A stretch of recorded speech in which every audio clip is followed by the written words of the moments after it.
Fala pessoal, tudo bom com vocês? Consciência aqui. Faz mais de 2 anos que eu não apareço aqui no canal e hoje eu senti que precisava voltar, mas de uma forma bastante simples. Apenas para conversar com você, para falar sobre o que está acontecendo no mundo e no Brasil.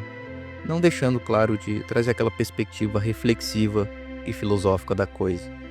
Mas eu quero mais me abrir com vocês pra gente conversar, pra saber como é que você tá mentalmente, como é que tá lidando com tudo isso e talvez, trazer novas ideias. De já eu garanto que eu não vou trazer respostas prontas, porque não há respostas prontas. É tudo muito complexo, não é tão simples. E é isso. Não adianta falar de política ou de filosofia sem falar de como tudo isso afeta e atravessa a nossa vida. Estamos acompanhando recentemente o julgamento de Bolsonaro. No Brasil, isso é um grande divisor de águas.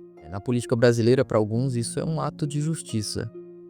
A prova de que ninguém está acima da lei. Mas para outros é perseguição e tentativa de calar a voz política da coletividade.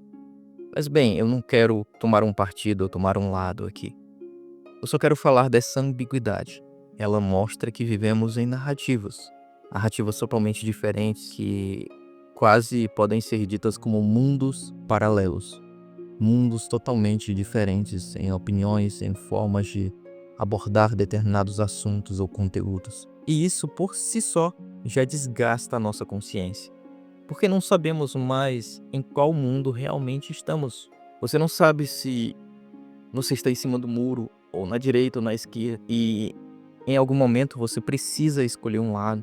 Isso tudo afeta a nossa consciência, nos pressiona a tomar uma decisão, mesmo que não seja necessária no presente momento.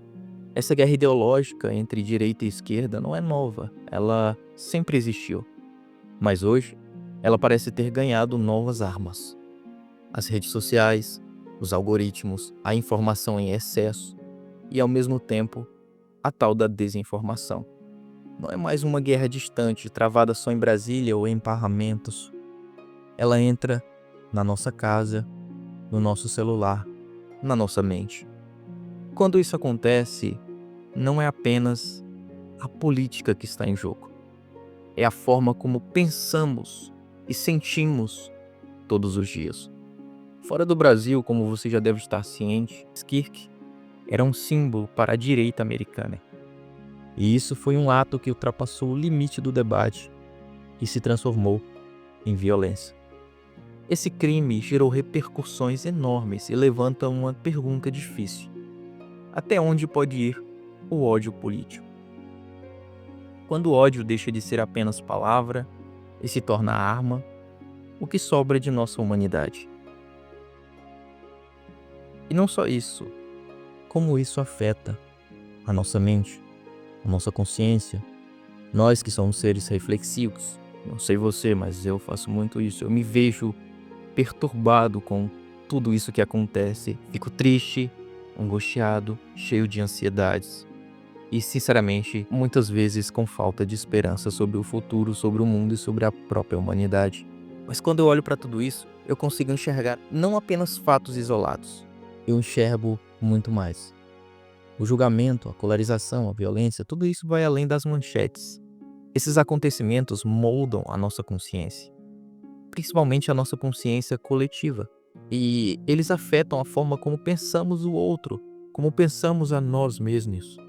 Como se a política fosse pouco a pouco colonizando o nosso jeito de viver. A filosofia sempre nos convidou a pensar sobre a vida, o ser, o tempo. Mas quando a política invade esses espaços, como isso afeta a nossa saúde mental? Como afeta a nossa forma de acordarmos de manhã, como trabalhamos, como convivemos com os nossos amigos e familiares? Parece que já não dá mais para separar vida pública de vida privada. Tudo se mistura, tudo vira um campo de disputa. E às vezes eu sinto que vivemos em uma guerra que não escolhemos. Uma guerra que insiste em nos recrutar todos os dias, seja através de uma notícia, de uma postagem ou de uma conversa. E mesmo quando queremos ficar neutros, parece que ser neutro já virou uma escolha política. Eu sinto que estamos cada vez mais sobrecarregados de notícias, de narrativas, de versões.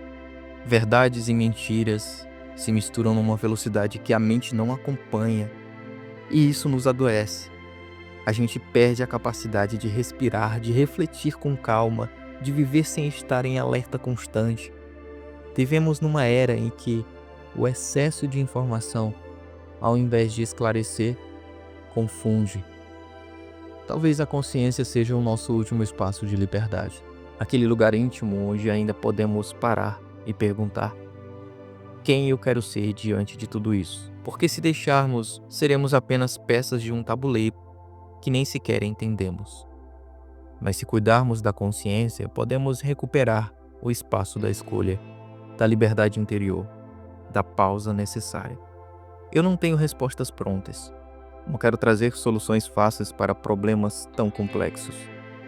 O que eu tenho é a necessidade de compartilhar essa inquietação com vocês.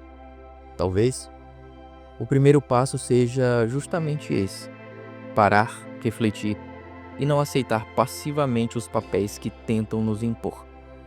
Esse vídeo é, para mim, um retorno para o canal, mas também um retorno a esse espaço de diálogo, de reflexão. Eu quero ouvir de vocês.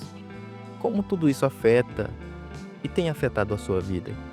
Como você tem cuidado da sua mente, da sua consciência, da sua saúde mental, em meio a esse turbilhão de acontecimentos?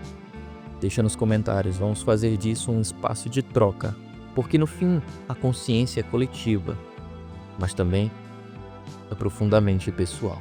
E essa é a reflexão que trago hoje, uma mente inquietante diante dos problemas que acontecem no mundo. Até mais.